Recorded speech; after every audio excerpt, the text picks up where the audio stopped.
People make out that, oh, if you've got the fast car, you should win every race. If it was that easy, nobody would watch Formula One. There's margins here. Max Verstappen is carrying that car, right? If Lando Norris and Oscar are not beating Max Verstappen to race wins, it's because Max Verstappen is brilliant. It's an odd situation at RB. It's an odd situation at Red Bull. And I think next year is going to be the big one, because if they lose Max Verstappen, that is yet another key pillar of the Red Bull organization, the guy that actually gets it done on the track.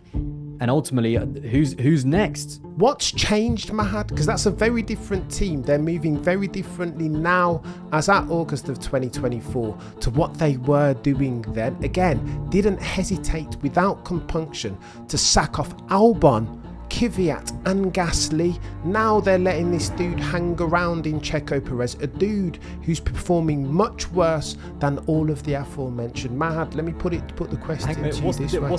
What's the definition of insanity? Doing the same thing multiple times and expecting different results. You've got me.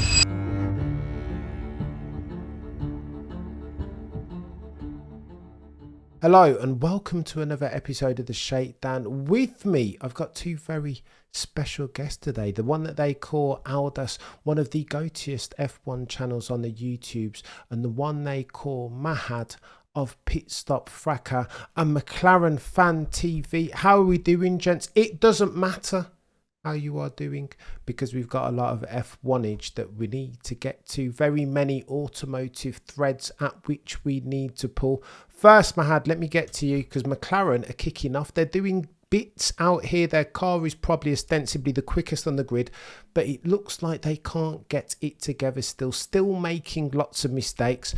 Mahad, let me ask you the question this way. Do McLaren really have what it takes to take it to the bulls that are red in 2024 or nah? In terms of the drivers, no. In terms of the constructors, yes, because it's 2 against 1. There's somebody that's just decided not to turn up this year. They got a nice contract, and then here we are.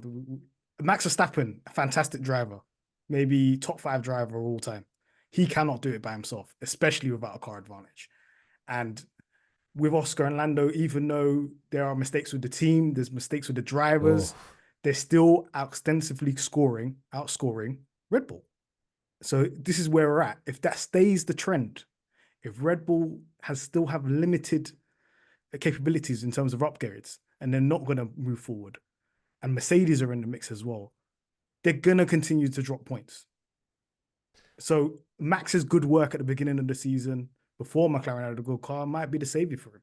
We're looking at 2019 Brawn settings. I don't hate that analogy, bro. So where's the soft, vulnerable underbelly in that team, Mahad? It sounds like are you pointing the finger at Lando here, as far as being not necessarily carrying his weight like Oscar is?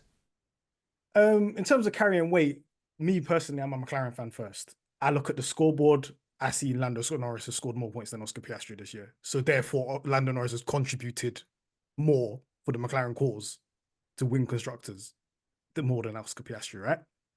Oscar Piastri has had a turnaround in form, which has been great. This is what I expected him from the beginning of the season. In terms of the soft underbelly, I think it's the whole organization. And apart from the technical team that have done their job, and they've done the hardest job that you can do in Formula One, is build a fast car, which has been a success so far. That development has outdeveloped the rest of the organization in the sense of the pit wall, in the sense of the drivers. They don't know what it looks like. They're not ready at this moment in time. And how do you get ready? Via experience. No, this is the learning year. They're gonna hold licks. They're gonna because Red Bull's experience, Mercedes are experienced. They're gonna see what it looks like, because these guys don't know what it looks like. They're panicking. They're seeing midfield shadows when they're leading a race when they shouldn't be. So it's a collective. I know people try to pitch the blame to, is it the drivers? Is it the pit wall? So on and so on. It's all of them, because they don't know what it looks like. There's no experience there. I think people look at McLaren as their organization as a whole. Oh, look, these are the winners. Look at these guys, 2012, 2010, 2008. Look, these guys win races. They know what they're doing, right? All those people within that organization have changed. There's been an actual cultural shift within the organization. The people that are on that pit wall right now don't know what it looks like. And therefore they're learning on the job. Don't know what good looks like. Chime in on this, Aldous, because I've been listening to Lando, and I think Lando Norris is a brilliant driver. Oscar Jack Piastri too, of course. But every time I hear Lando talking, he goes on the High Performance podcast with Jake Humphries, as near as makes no difference, every week now. And every time I hear him talk, he's so negative. Like self-doubt permeates every word of every sentence almost. Aldous, do you think that Lando Norris has it in him to take it to a Maximilian Verstappen or a Sir Lewis, Carl, Davidson, Hamilton? Let me just quickly touch on the point that Mahad made, because he was totally right in terms of this version of McLaren. You know, you talked about 2012, 2010, 2008. First of all, in the 2010s, they lost both of those championships. You know, 2010, they didn't quite have the car. I think in 2012, they probably did, but they didn't have the reliability, and the team let Lewis down a lot, especially on pit stop. So this is a team, this version of McLaren is very, very new. You know, they might be racing, you know, they might be working for McLaren, this amazing team with so much success, one of the best in Formula One history, but this version is still a very, very young team, and they're just learning basically what it's like when there's expectation on you to win every single weekend. In the past, when they've had big results, it's kind of been when they've been the underdogs, you know? So it's been a great story.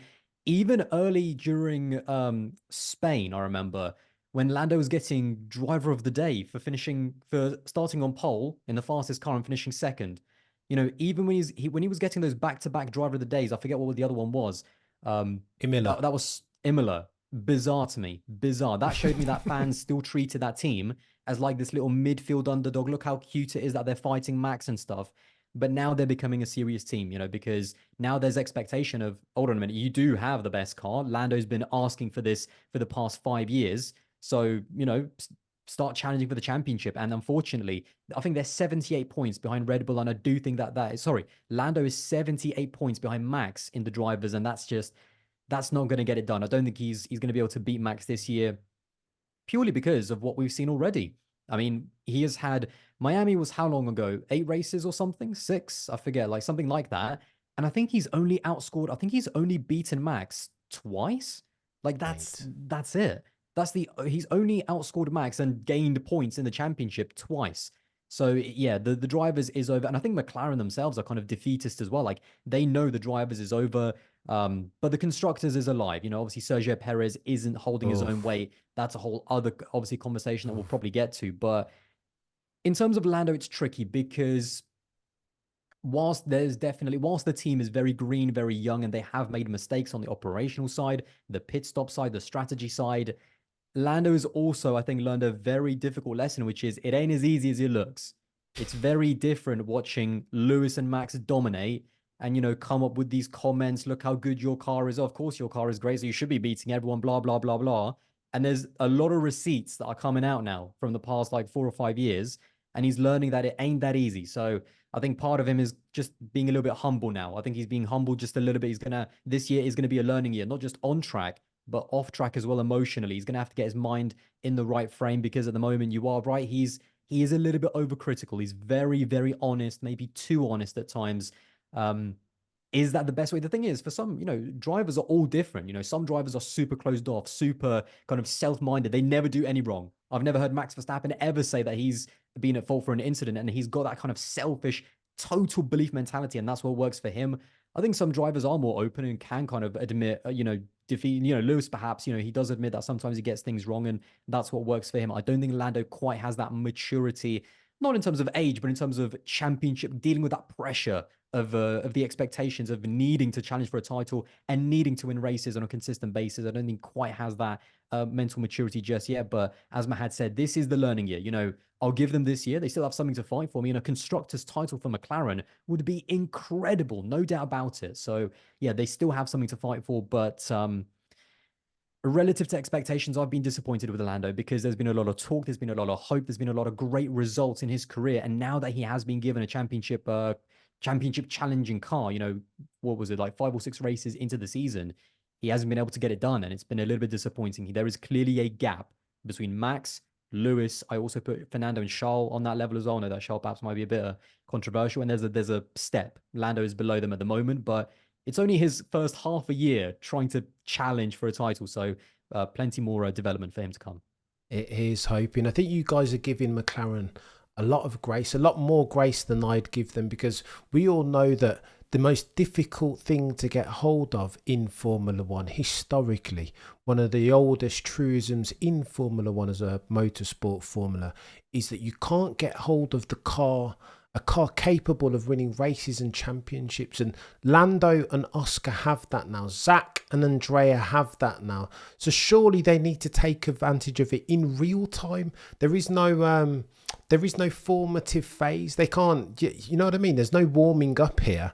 You have a car now, so start to win races. Lando Norris has said on a gazillion occasions now to Lewis Hamilton, well, you've got the car, you've always had a fast car, you had a fast car 7 years ago. It's easy when you have a fast car. Well, yeah, Lando, now you have the fast car. What are you going to do with it, chat?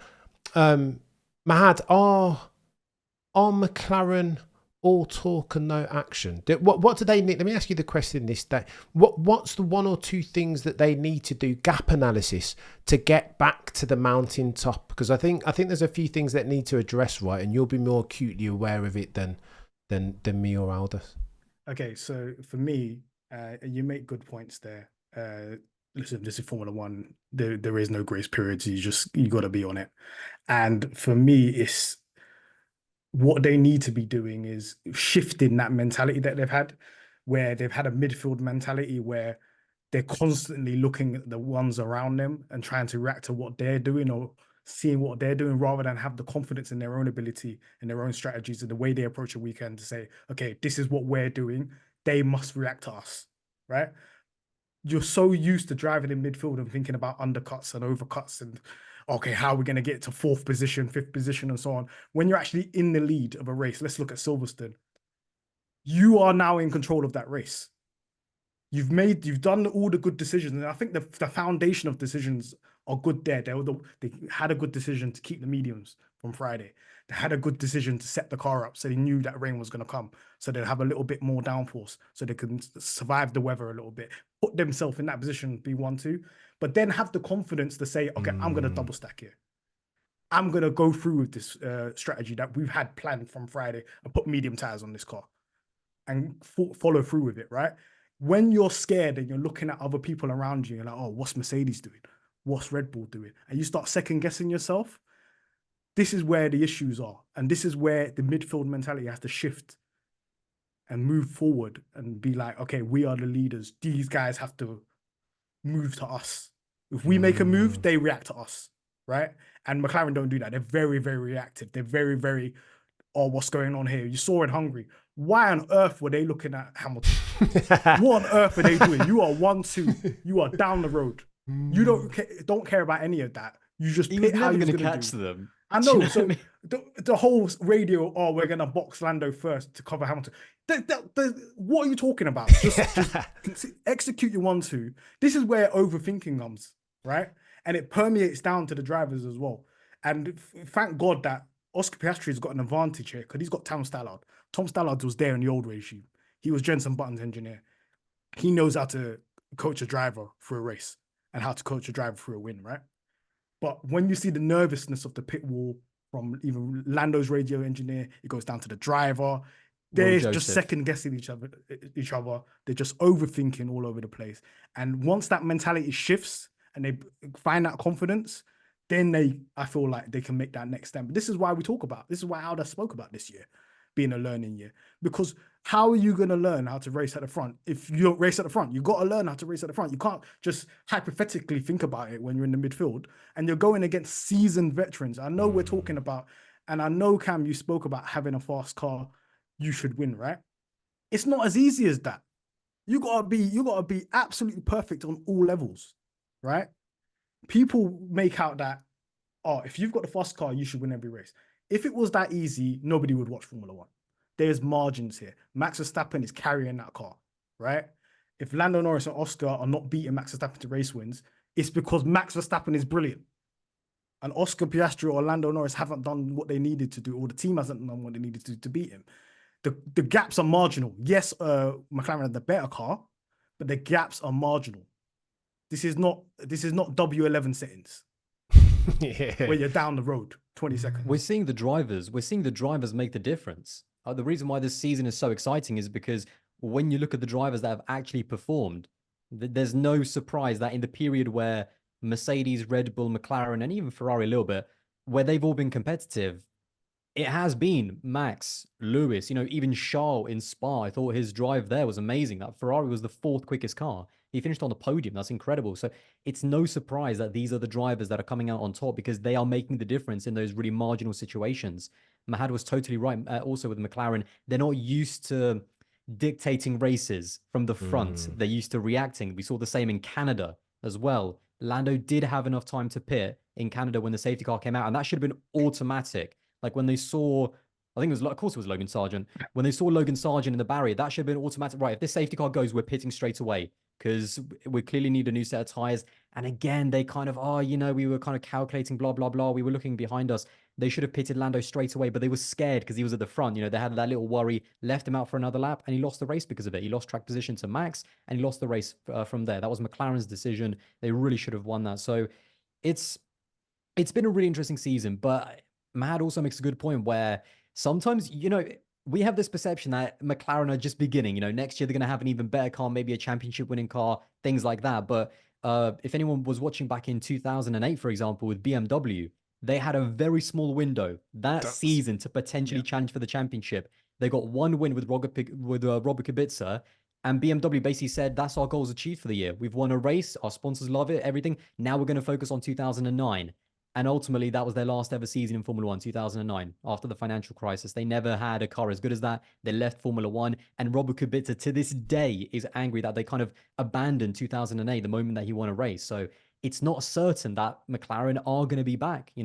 I hope they are. I hope we do have a massive fight in 2024, but in 2025. But you can't take things for granted. And will we rue kind of McLaren throwing some of these situations away? We're going to have to wait and see. Only time will tell. Mate, this is my problem with the circumstance that McLaren find themselves in. I'll be honest with you. You can't take anything for granted in this sporting endeavour that we call Formula One. And Exhibit A, that's what you just said, right? BMW, again, it was there right within their hands and they were wasteful with it and it never came back. This sliding doors, the window of opportunity in F1 can be fleeting. Like 2005, 2006, who knew then that Fernando Alonso potentially would never ever win another championship again after sending off into the distance one Michael Schumacher, the Reagan? Not me. Definitely not. Retired him. Mate. Done. Makes no sense. Aldas, this thing we call F1, the windows of opportunity, again, even the most discerning of eyes sometimes can't pick them up right. And I do worry for McLaren, Lando Norris in particular, because I just feel like if he's going to win a championship, again, Max Verstappen got the jump on him this year, right? But if Lando harbours aspirations to win himself championships, drivers going like next 3-4 years, short to medium term, I think they've got to make changes, man. You make the sound point operationally, tactically, managerially. But I think Lando in particular, the way that he's been losing the races to Max Verstappen in an ostensibly quicker car than have the balls that are red, I think this is, I worry for Lando. He's brilliant. He has everything, doesn't he? Like, he's the speed, the racecraft, but the even ability... the race starts. The race starts from pole. There 5 times. This is Alex. Look at this. Last year, 2023, on average, he has the fastest race starts of any driver. This is a mental thing. How can you go from that in 2023? Do you mean like reaction times? Reaction times. Reaction times. Okay. Wow. How do you go from that to whatever this is now? But keep in mind, last year he only started on pole once. It was in the sprint in Brazil. But no, he started. This stat is staggering, by the way. 5 times he's been on pole position. Russia 2021, Sainz jumped in before they even got into turn 1. Sprint in Brazil 2023, Verstappen jumped in before they even got into turn 1. China 2024 sprint, Lewis edged him out straight away, jumped him before they even, Lewis was leading before they even exited turn 1. Then the pole position in obviously Spain, and Spain is tricky, long run, whatever. He got jumped by George and Max. And then again, Hungary, his teammate, another bad start. He got jumped, and before they even got into turn 1, he's lost pole position 5 times. Like, that is not a coincidence. That is not a coincidence. That is But then- clearly psychological. And there is something whether, and I said in a video, it's either something to do with his technique, and he needs to look at McLaren, whether it's, his clutch pedals or whatever, or it's mental. He's not doing the right things. We know people like Fernando Alonso, for example, very canny on lap 1. They know exactly where to put their car in the right place. And something with Lando is not clicking, because 5 times, when was the last time Lewis Hamilton or Max Verstappen got jumped 5 times from pole position in a row? Or even Charles Leclerc. Max Verstappen got jumped from pole in Silverstone by Lando Norris. 5 times in a row. I'm yourself. talking 5 times in a row. When Not 5 times in a mad? row. I'm just saying, what I'm trying to say is that he does have the ability to go into the lead on the front row. Silverstone But this if he's year, on pole, Mad.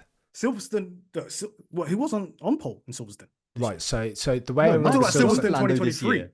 yeah, okay, And I'm talking fine, about fine. Kota Ancient history, 2023. basically. Kota 2023 when he beat Charles off the lines. Fine. second So, place. but rare. It's the not like exception it's that not proves one the thing of rule, eh? ability. It's clearly mental. He needs to go to the woods. He needs to reframe. He needs to look. I would be extremely worried as a McLaren fan if this guy was like 30 years old making these mistakes.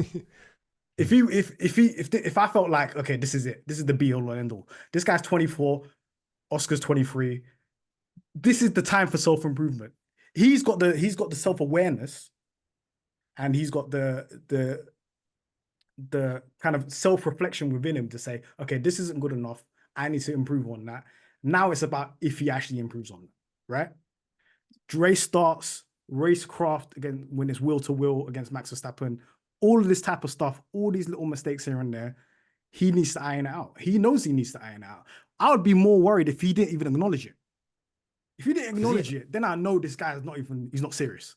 He doesn't even know his issues. But he knows his issues, right? But then it's the ball's in his court. He's made himself accountable to the court. Because whatever he said on pods or content or anything like that regarding his mistakes and so on and so on, you've held yourself accountable now to everybody else. It's not like other sports stars where they say that in private, they keep that behind closed doors, and they say, okay, you need to improve X, Y, and Z, right? He said that publicly. So now you are got the court of the public. No. You've owned it. The first step to salvation is, of course, owning your foibles, right? Like, and he's done that, and I respect that, Mahad. But when I look at like the true killers in F1, they don't move like that historically, Mad. Look at the Schumachers and the Alonsos and the Sennas and the Prosts. Prost had a little bit of self-doubt, so I suppose there's a parallel there. But nevertheless, not that extent. Not each and every single time a mic's put in front of his face. Oh, glass half empty. Oh, what self-doubt. Oh, like, not that extent of accountability. The true great ones don't have that or haven't had that. Now, I've said it already that everybody's different, and maybe I shouldn't tar Lando Norris with that same ruthless killer brush. But if he's going to be, again, the way that I couch this conversation is in these terms, Mahad. If he's going to win a championship over the next 5 to however long, and by the way, this is his 6th season in F1, so he's not Oscar Piastri in his sophomore season anymore. He's got to start to learn. I think that's what things. worries me actually the most, though. Mate, he's been around. 6th season. I think he had a point of arrested development being against Daniel Ricciardo. Oh, I feel like you're making excuses, man. No, I'm not making excuses. Because this could, whatever we see now could be it. This could be it with Lando. He's that 24 done. That's what You know what the problem? Actually, right? no. That's honestly what you just said. That is exactly what I've been thinking this season. Where at some point he's hit some kind of ceiling. He's hit some kind of ceiling already. Keep in mind, Spa was another bad race. So he's come off the back of a bit of a controversial race in Hungary. Go out and win Spa. Your teammate finished second. The car is clearly decent. Max has got a grid penalty. Go out and win Spa. Like, prove everyone wrong after that controversial race. And he has a bit of a stinker. You know, he got jumped by Max, not jumped by Max, but he got overtaken by Max again and finished behind him. Like, this is the problem. It feels like he's hit some kind of weird ceiling whilst with Oscar. He had a bit of a, rough start. I think he got a bit unlucky. And now Oscar's just gaining this momentum. He is actually improving. Like, he jumped Lando. He hasn't got the qualifying pace with Lando. It's very, very close. I think they're one of the closest driver pairings on the grid. But what does he do in Hungary? Jumps him straight away, comes back to Spa, finishes second, chases down Lewis. Again, doesn't quite get the win, but it seems like Oscar is actually progressing and getting better as the car is getting better as well, whilst with Lando. there's just a ceiling. How can you hit your ceiling already? You've only had a fastest car for 6 or 7 races. So that's what's scary. I'm very much looking forward to the rest of the season because he needs to go back in the lab like Lewis actually had to do at the end of 2016, because that was a season where Lewis had some stinker of starts. If you actually go back and watch, there were some races where he qualified on pole and Rosberg jumped him a lot of times. Lewis had to go back to the lab, and now he's one of the best starters on the grid. Like we've seen, Lewis is very good at that. So it's just about, can Lando actually develop, or like Mahad said, is this it? Is he reached his ceiling already? So And surely for, not. for me, honestly, I'm not in the business of excuses. I'm a McLaren fan. Like, I do not care at the end of the day, right? When people telling me about Oscar time management, I did not care. I was like, sort it out, right? Same with Lando. He needs to sort it out, right? If they do not, if it's next year and they have this car and they have a fast car and they're up there and neither driver are near there, Zach's going to make some decisions. Because I don't think you people understand how ruthless Zach Brown is in terms of getting rid of people. Oh, anyone that's been watching IndyCar, you'll know. And you've seen it in Formula One as well. The guy effectively sacked Daniel Ricciardo in 18 months into his contract. He said, I ain't hanging about with this guy. Here's 15 million, see ya. James Key, he let him build the 2022 car. It was a stinker car. He said, I'll give you one more chance. Here's the 2023 car. Stinker car, see ya. February is gone.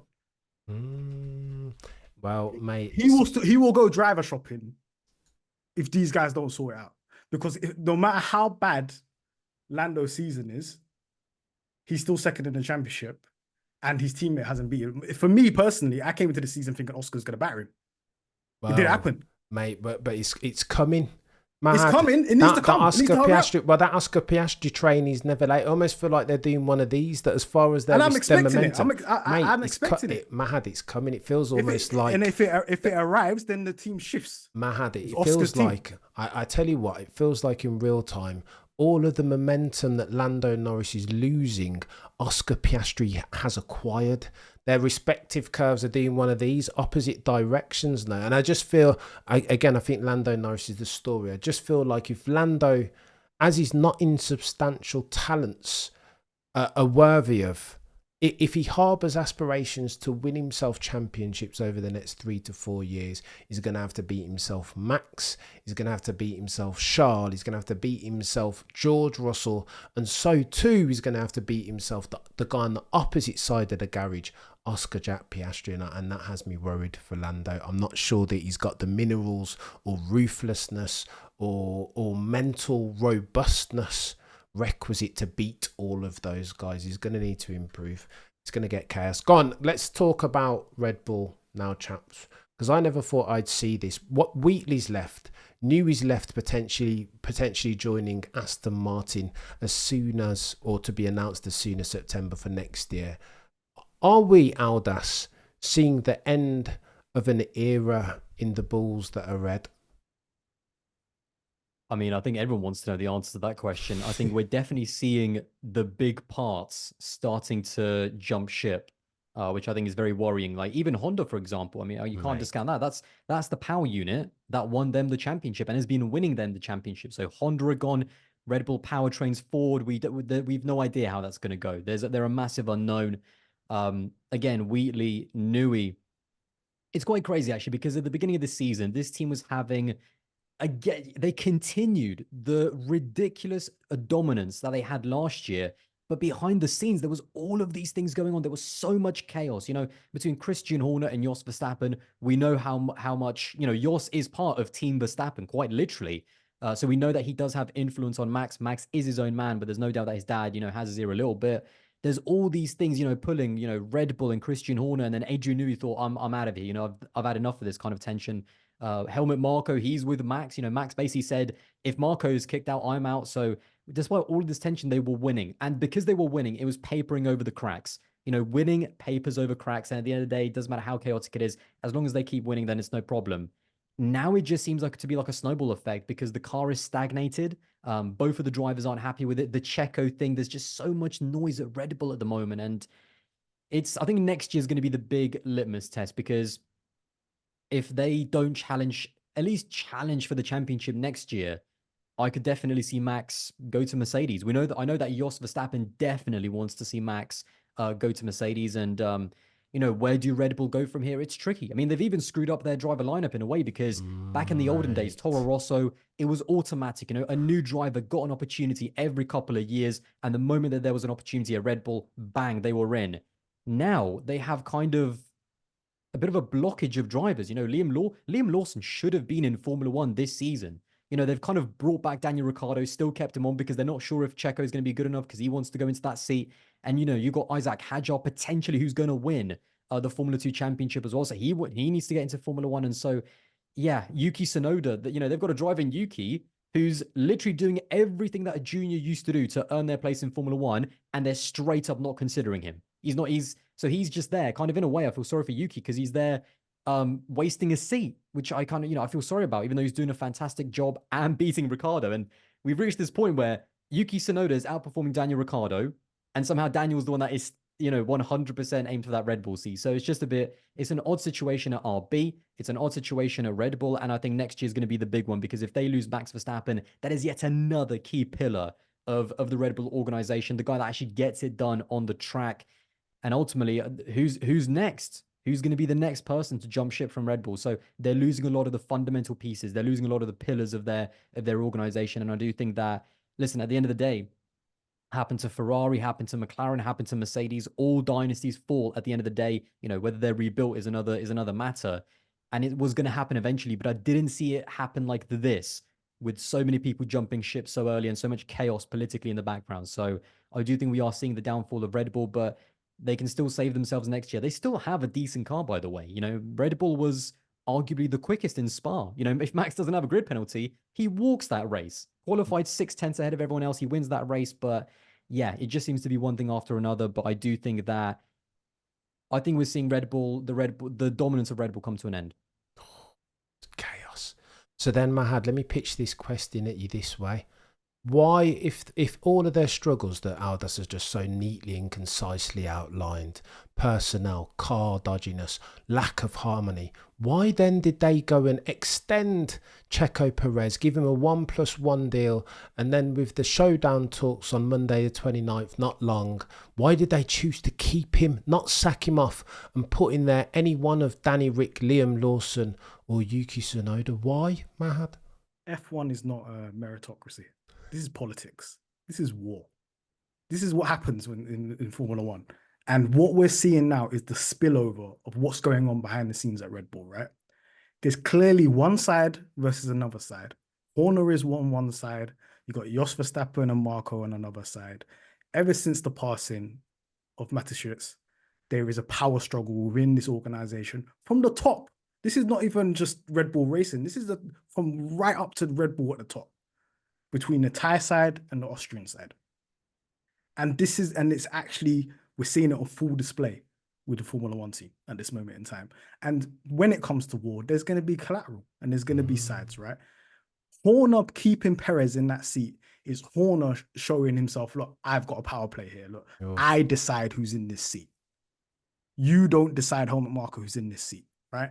We already saw Helmut Marko put Nick de Vries in that car. Horner did not agree to put Nick de Vries in that car. He said, I'm going to put Nick de Vries in that car. It did not work out, right? Therefore, Helmut Marko lost credibility from that point, right? Therefore, there's a little war going on between Helmut Marko and Horner. They always have conflicting statements in the media. They're not always on the same page. And it's because one side is representing the Austrian side and one side is representing the Thai side. And I think Horner made a power play when Matt Shitz passed away. And he's like, let me work with the Thais and let me try to get more power in this.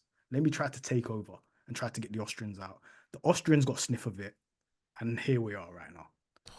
In full display. Mate, this is nothing to do with Formula One.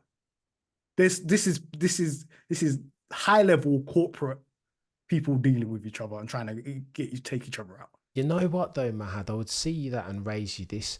Is this not always, has monetization and business and commerciality, has that not always been intrinsically linked to Formula One as a motorsport? As long as Formula One has been a thing, right? Back in the 1950s, it's always been the way. And also, You throw into the equation this, Mad.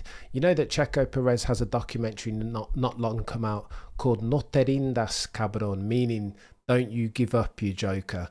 I contended on a stream not long ago that how would the optics have looked if in the week that documentary's come out, and again, Liberty Media will be cognizant of the upside of having this all singing, all dancing, sexy Disney / Paramount production, and again, encouraging, pitching that Checo Perez has overcome all of this adversity in both his life and his career. In that same week when that documentary drops, they go and sack him off. It just looks like the right hand isn't talking to the left as far as the commercial arm in F1 and the balls that are red, doesn't it? Surely, Mahad, they could have done it. I would ask you this question. When has Red Bull cared about optics?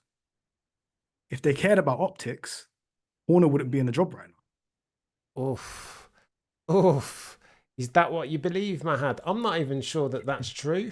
If allegations like that were in an organization that was publicly listed and had shareholders, it would be behooved of Horner to resign. Oh, but you see, there's your mistake that you've just made there, Mahad. Are Red Bull publicly listed as an entity? They're privately owned. Well, there you go. There you go. By the Thai side and the Austrian side. They haven't got shareholders to be accountable for. Well, not public ones at least. Not public ones anyway. And so that's why would they care about image?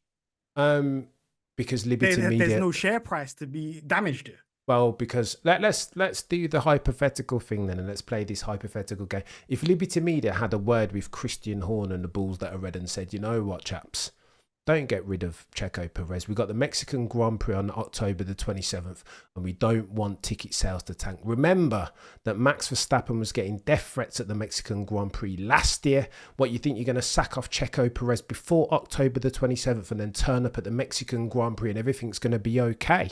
What are we also saying that Santa Claus? That's chaos. I don't think Red Bull are scared about that. Really? Go on, they'll sack him. If he scored 0 points, they would sack him for like 5 races.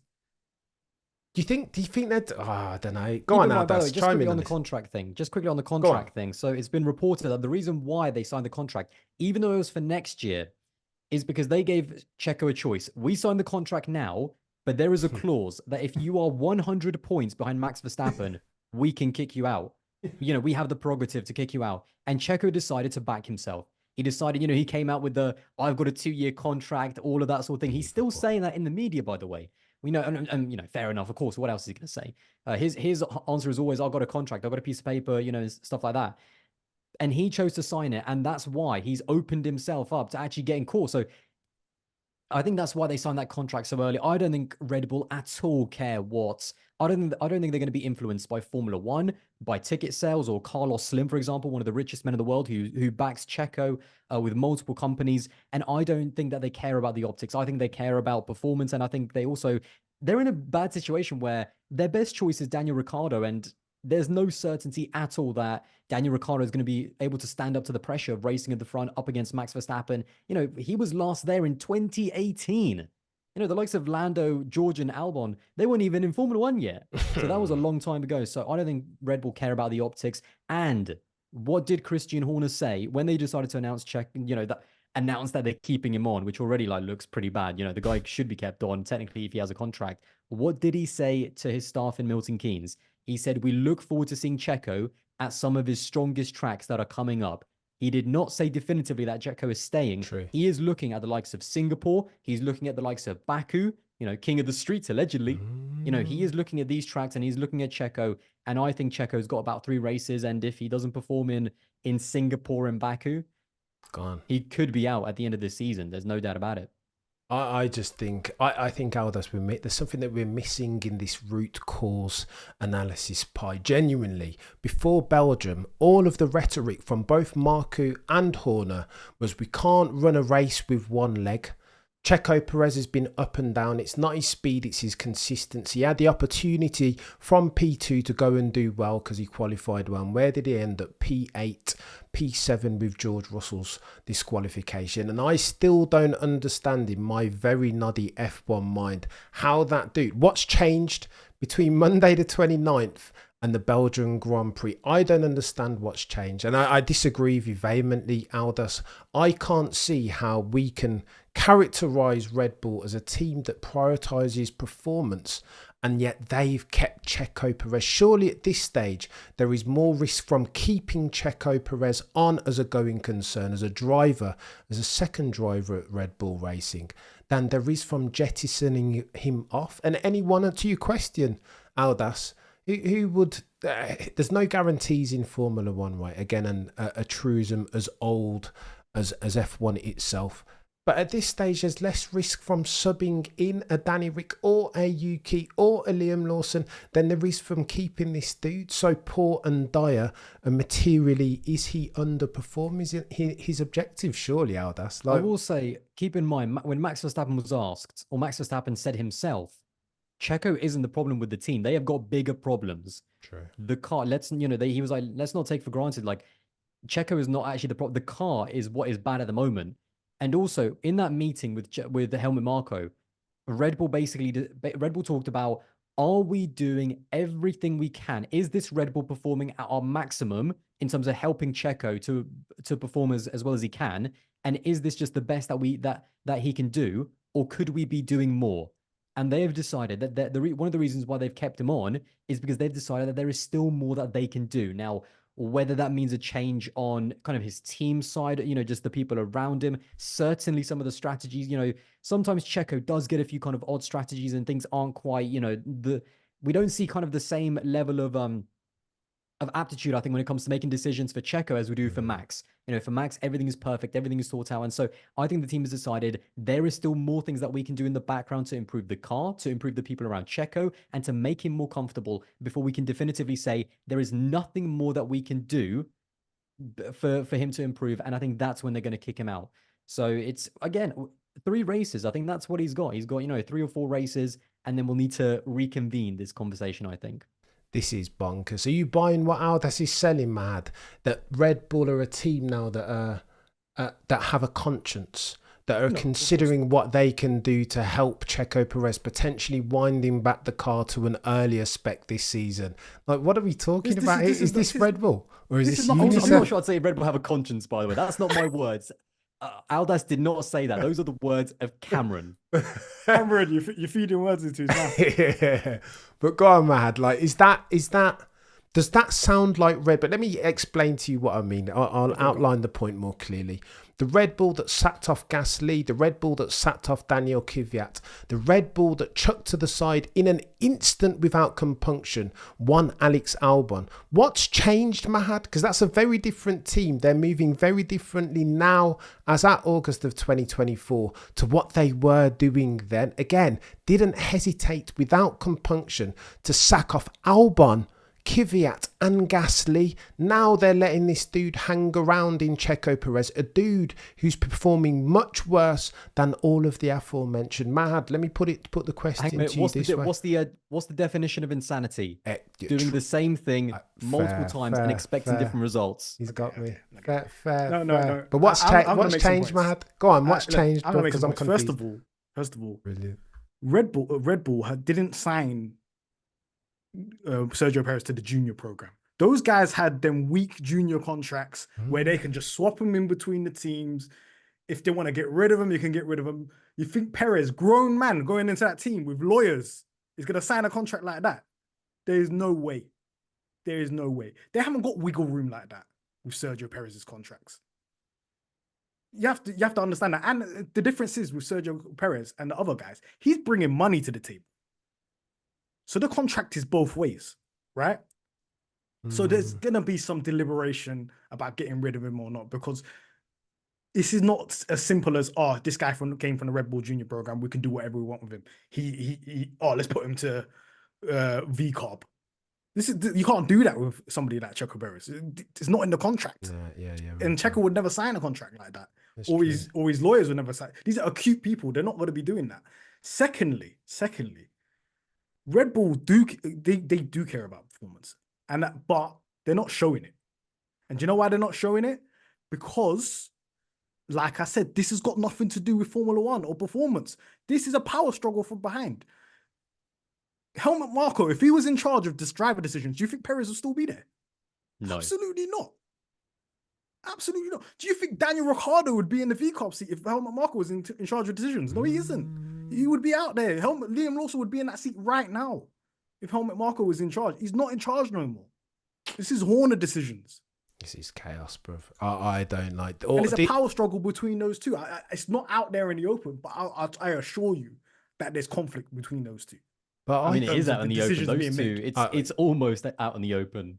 But I thought, chaps, that after allegation gate, that the news that we got today that Horner's been completely absolved, that I was of the understanding that now Horner's got the power, that he shouldn't need to reassert his dominance, not over. So Horner's power in all of this, Horner's power's done one of these, and Helmut Marko's power's done one of these. So why then does Christian need to go and, do you know what I mean? Like, it doesn't make sense. I think there's something going on. I think Horner is definitely kind of, because it was kind of, it was quite interesting at the beginning of the season because it did look a little bit sketchy about who exactly was going to win that power struggle. I think Horner has kind of won it a little bit more in the background. You know, he made sure to get the majority owners, the tie owners on his side. I've been seeing them since I started researching what they look like and who they are. I have seen them a lot more at the Formula One races. In the background, you see them in pictures a lot more. And I think Horner has kind of, he's got them on his side. He's got some drivers on his side as well.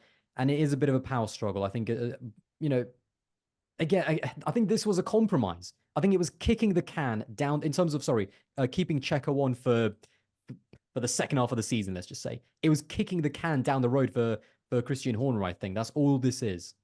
Mate, I don't understand it. And I don't believe they care about constructors like that.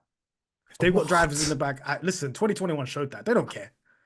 This is bonkers. What do you mean 2021 showed? They 2021, they didn't care about the constructor. They would have gone all in. But Mahad, 2021 I think they wasn't like... Care. I think they, of course, they have to care. If Checo is saying to them, whatever money you win in constructors, Carlos Slim, wire it, would they care? But no, all right then. So this is a different circumstance that you're talking about, Mahad. That's different. If Carlos Slim could guarantee, if Formula One, Carlos Slim, whoever it is, can guarantee to pay Red Bull the losses that they would accrued if they finished second instead of first, maybe different story behind the scenes. There is no way those people are. That could be 80. What is it like? $12 million, something like that. There's no way those people are. I'm hearing Joe Guanyu is paying 35 million for a seat. This is what's going on in the background. I think Aldas, between these four virtual wars, I think that sort of. Those sort of figures for Carlos Slim would be light work. I don't think he would. I don't think he'd hesitate it. This isn't me saying definitely he's doing it in the background. Think of the headlines for him. Think of the headlines for him for Formula One. paying. I'm not sure. It wouldn't come out necessarily, Aldas. Why would they are that sponsored by Cash App, to be fair. So yeah, and there's Technica going on in the background. There's all sorts, man. But anyway, I digress.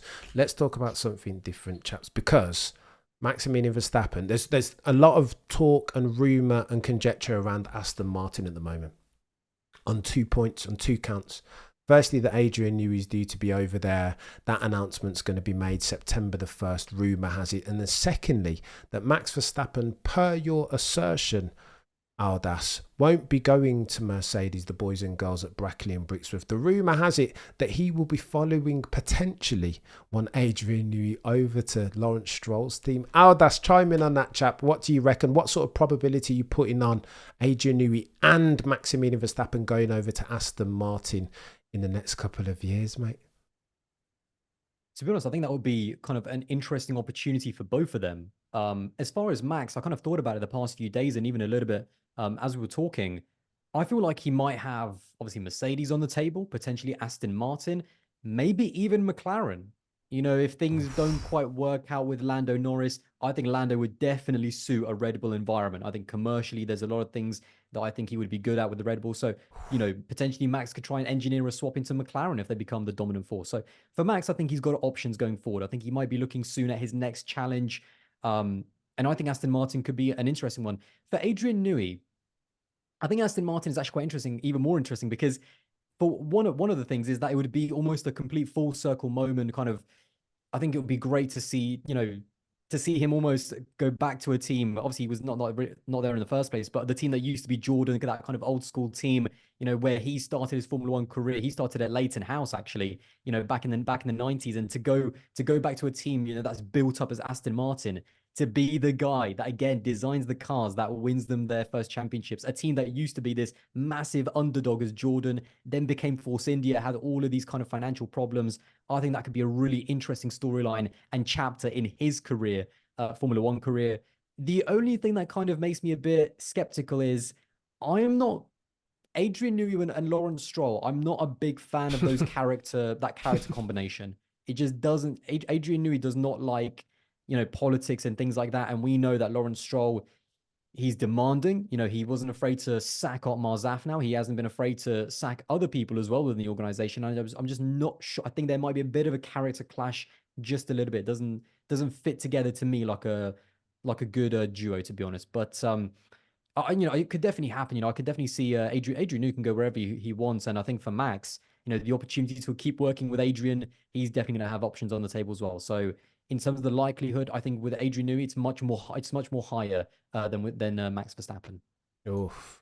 To your contention, Aldas, 100 million over the course of 4 years can make some of those things go away, right? Do you know what I mean? Again, cash rules everything around me, cream. Man, do you know what? 25 M's a year would make me pretty calm as well. Do you know what I mean? It's not a bad deal. Is it? Mahad, chime in on that. Max Verstappen to Aston Martin, buying or selling? I'm not interested. I don't think that's going to happen. And the main reason, it's got nothing to do with Newey. It's got nothing to do with the Strolls or anything like that. They've got all the money in the world. They've got Aramco backing. They've got everything there ready and set, right? For me, I think Max only cares about if I'm going to be competitive straight away, right? And he's made that clear. Is there a guarantee that Honda, with a new engine, and Aston Martin are going to be straight out the blocks in 2026? No.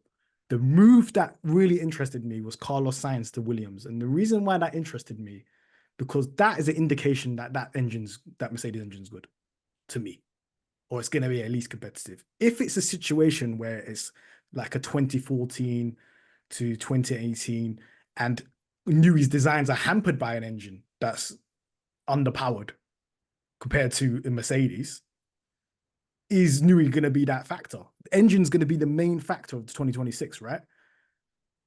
We've seen Toto. Toto, he's not going to make the same mistake twice. He has to sign Max Verstappen. That's like the ex-lover that, look, like, I need to get her back. This is what he needs, that, right? And he will try anything. I mean, anything. She's finally become single, and like that window of opportunity, you never know when it's going to close. Toto. Exactly. But hang on then, chaps. Max? He will try to sign Max no matter what. But Matt, so go on. What's the lineup then, Mahad? Because they've just announced. Well, rumor on the F1 curb is that Andrea Kimi Antonelli is going to be announced to replace Sir Lewis next year. So who's what? Andrea Kimi Antonelli and Max and sack off George, Mahad? Is that what you're saying? I think it's harsh on George, but they've backed. Let me tell you one thing. I'm perceiving right now is I've noticed that they're putting Antonelli like a child into a top Formula Mercedes seat straight away, and they made George do hard labor at Williams while they kept on giving Bottas 1-year contracts. They really believed in him. They would have put him in that car from the jump. Right? They're putting Antonelli in that car from the jump. So they really, really believe in him. And we already know what Toto's opinion is of Max Verstappen. That would be the lineup. And it's unfair to George, but then George will be one of the biggest free agent players.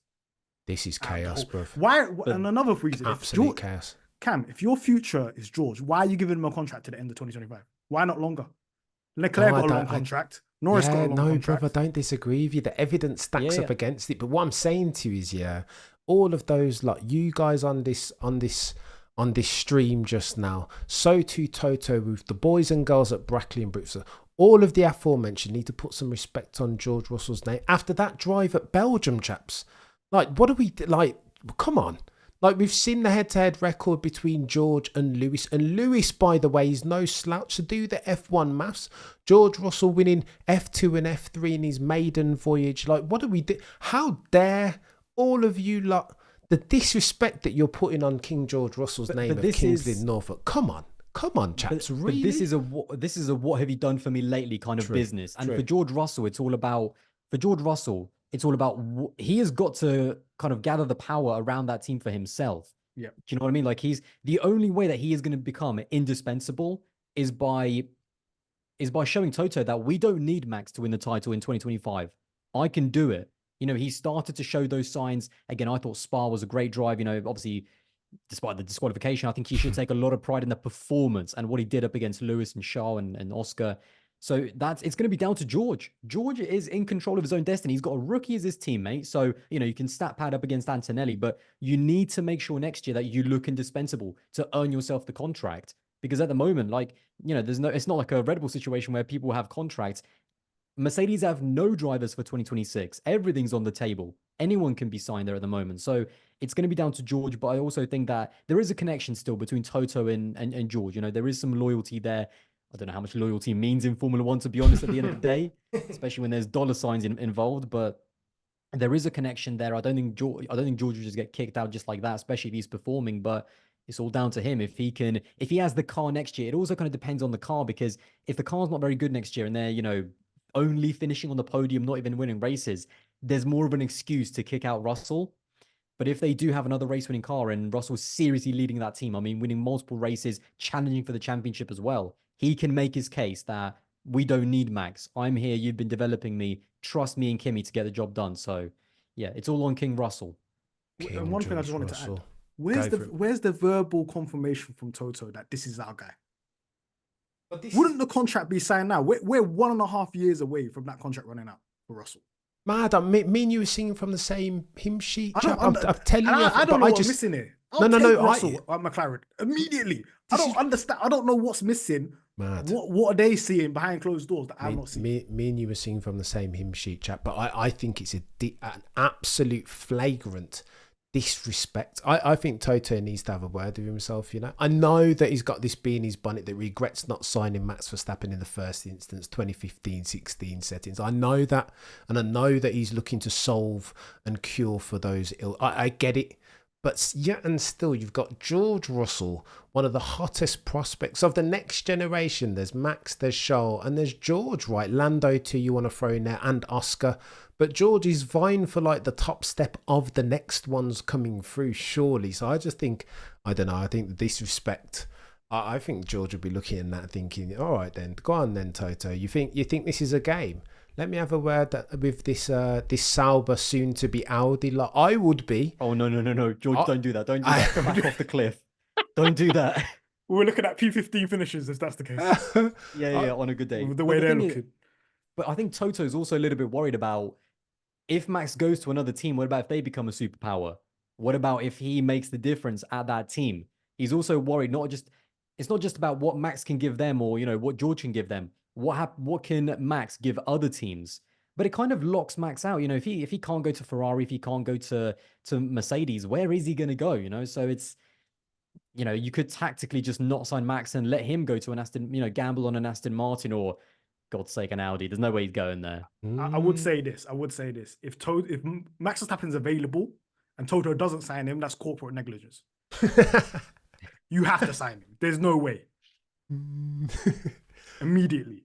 What about if Russell, so this is 2025 we're talking about, what about if Russell's challenging with the championship? I just don't think you can. I don't know who you sack off between George and Andrea. Well, probably just put Andrea in Williams, but now that Sainz is at Williams, you don't have. Nah. This is why it's a problem putting Antonelli in the seat now. Oh my gosh, chaps, this is hurting my head, man. I can't. That's the big rumor today, isn't it? Principle. Yeah, that's what I'm saying. So maybe I don't know what the answer is, but the answer is not for Mercedes getting rid of George Russell.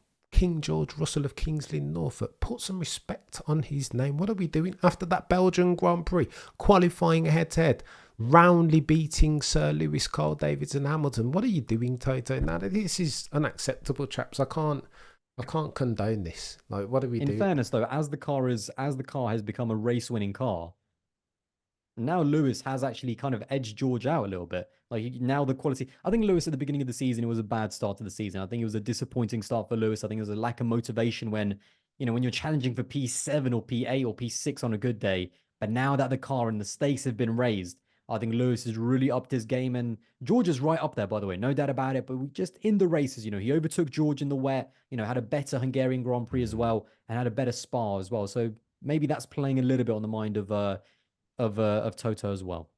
But he's Lewis Hamilton. Exactly. Oh, that's the bet. Like, other than Max, what higher benchmark is there? But Sir Lewis is going to Ferrari, and if Ferrari become title contenders, you need a driver as good as Leclerc and Hamilton. You need Max. You need. You need Max. If Max becomes available, it's not like George is going to be homeless. People will be fighting for that Red Bull seat. Yeah. And Perez' seat will probably be vacated as Yeah. well. People will be fighting to get there. Me as a McLaren fan, I know Red Bull's going shopping at McLaren. I don't know which driver they're going to take. They're probably going to take Piastri or Lando, one of them. They're going to take one of them. Nah, they'll take Lando because Horner loves Lando. Exactly. He does. So, he does. but there's so many knock-on effects of Max Verstappen leaving Red Bull. Oh, this is too much. That's the big domino. The Yeah, same way Hamilton was the domino for Ferrari, Max is the domino as well. If he decides to leave, all he cares about is car performance. If it's not there, they've slapped upgrades on that car this year. They've not moved. Red Bull, McLaren put an upgrade on that car in Miami in May. They haven't really upgraded the car since. They've not moved forward. I'll tell you what. So chaps. what we're saying, Max to Mercedes, Lando to Red Bull, and then George to McLaren. I could definitely see George and McLaren. It would fit perfectly. I mean, he's a Surrey guy. Come on. Oh my no doubt about it. The chaos is too much for my very narrow shoulders to bear. I tell you that you guys are just the sacrilege. Again, put some respect on King George Russell's name. What are you talking about? Listen, actually, hang on a minute. At the moment, technically, McLaren would be a step up. I'm talking about George going up the ladder at the moment. But not operationally, I tell you. I was just about to say, Oscar Piastri, like, don't mess about. He's a killer. I wouldn't want to go up against him. Even there, and form is temporary. Class, some say, Aldous is permanent. Let me ask you guys this as we round third base. However, you guys are both content creators in the space, and we were talking offline about the way that the F1 content, particularly from the perspective of the internationally syndicated broadcast, sometimes lets itself down. We don't get the frequency nor quality of content that, say, you'd get in a football or soccer space. Aldas, talk to me about how you ingest F1 content as versus a football. Am I being too harsh? Is the level of Formula One content that we get per Sky or the Zone or whoever else, is it at that level of like a Monday night football? Do you think I'm being a tad harsh in the way that I characterize it? How do you ingest that? No, you're not being too harsh. I think this space still has so much time to grow. It has so much potential to grow, I should say. When you look at, it's quite crazy actually, when you look at Sky F1 compared to Sky Sports Premier League, the stuff that Gary Neville is, that we were talking again, like you said, off air, the stuff that Gary Neville has done is unbelievable. The content that they're pumping out, it's high quality, it's quick, it's interactive with the fans, fan debates, getting involved, other creators, other channels being open. They have their rights, obviously, they have their rights to broadcast the football, and they're keeping them very close, and, fair enough, they paid for them.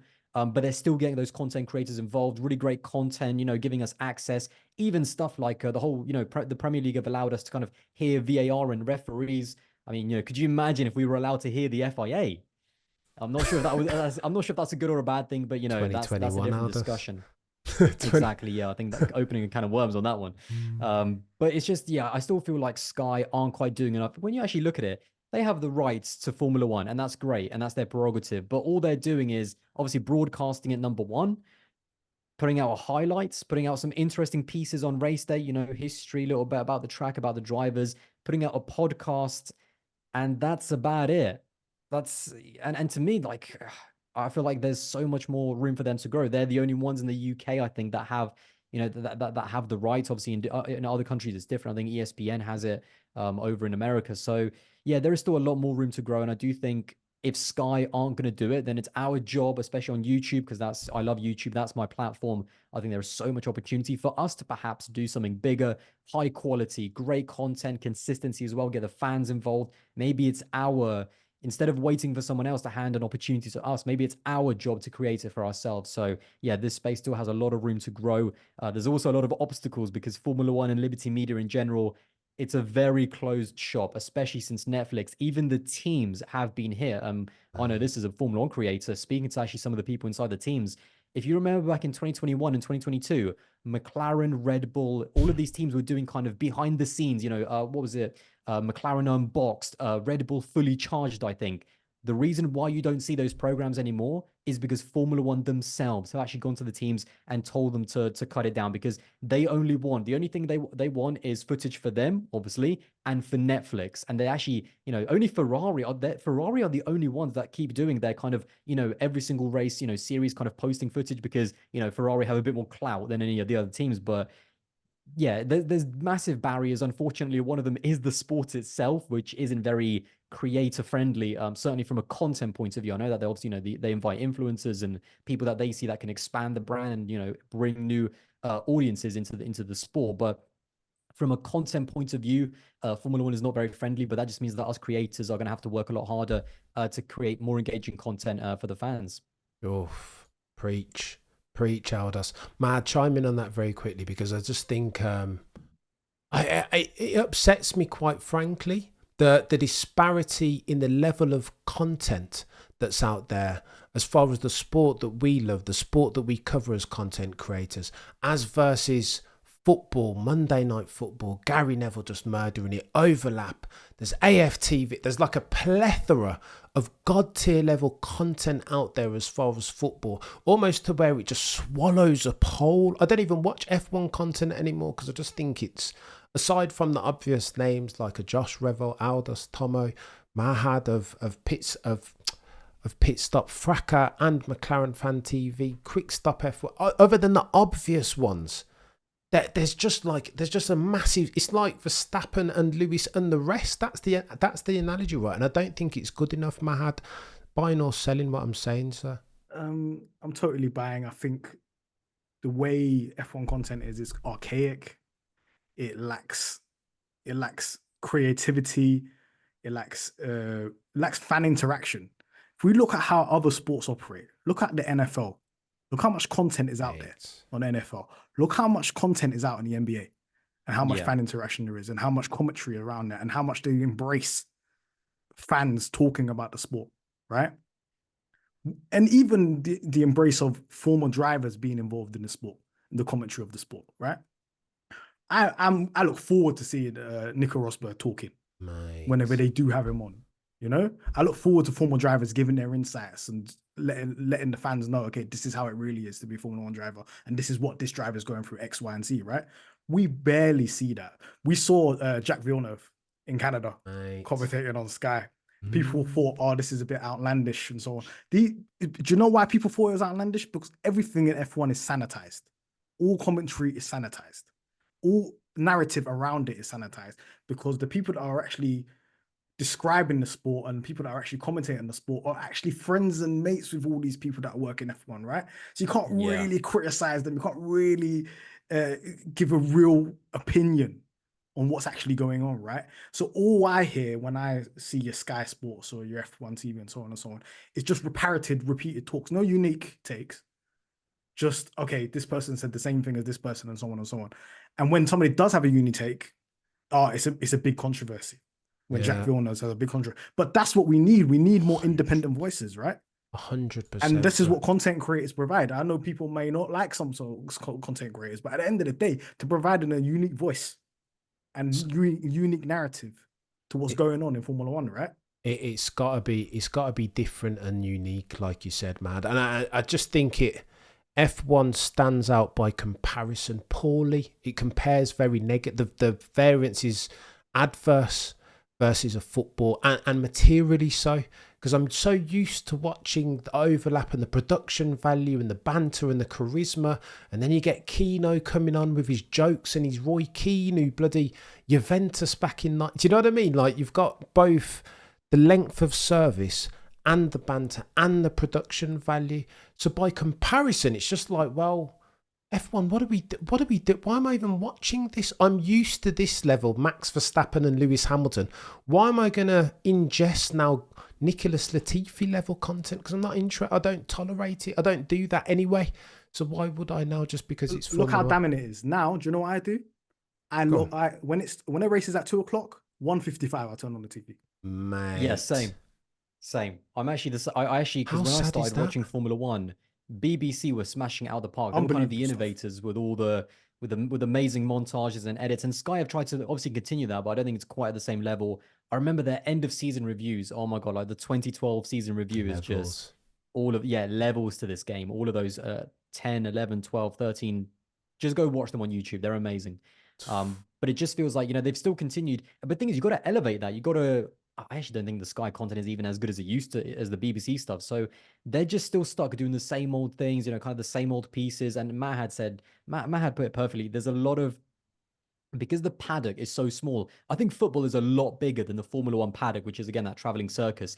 They're very, very worried. They're very kind of tiptoey, there's a lot of relationships that have to be protected. And I remember it's usually during practice, right at the beginning of the weekend, whenever someone has like a controversial opinion, there is so much awkward silence in the commentary, because they're trying to not get in trouble. They're trying to not kind of say anything too drastic or too over the top that might get them a bad reaction from the drivers or whatever, because they have to protect those relationships. And so I feel like that's actually a little of a problem. So it's something I think content creators are a lot. We don't have any relationships with any of the drivers, and that's a good thing. We have that kind of freedom. Of course, I'm not saying no one is out here, disrespecting them personally or attacking them personally, but like fair criticism that has to be said. We had this open conversation about Lando. No one's knocking him as a person. No one's saying anything personal. We just had an honest discussion about his racing, about what he needs to do, about where he's going wrong at the moment, because we want to see greatness from all of these drivers. We want to see them fulfill their potential. So I think that that's what this sport is missing. Like Mahad said, just more open conversations where people aren't worried about relationships, because at the end of the day, if you can't take criticism, if the drivers can't take criticism, that's on them. They need to build a thicker skin. Well said, sir. I second all of the aforementioned. I just think it has to be real, right? Where's the troops or the bloody DT? Do you know what I mean? These characters they've built up empires by virtue of their being so outspoken and so real with it.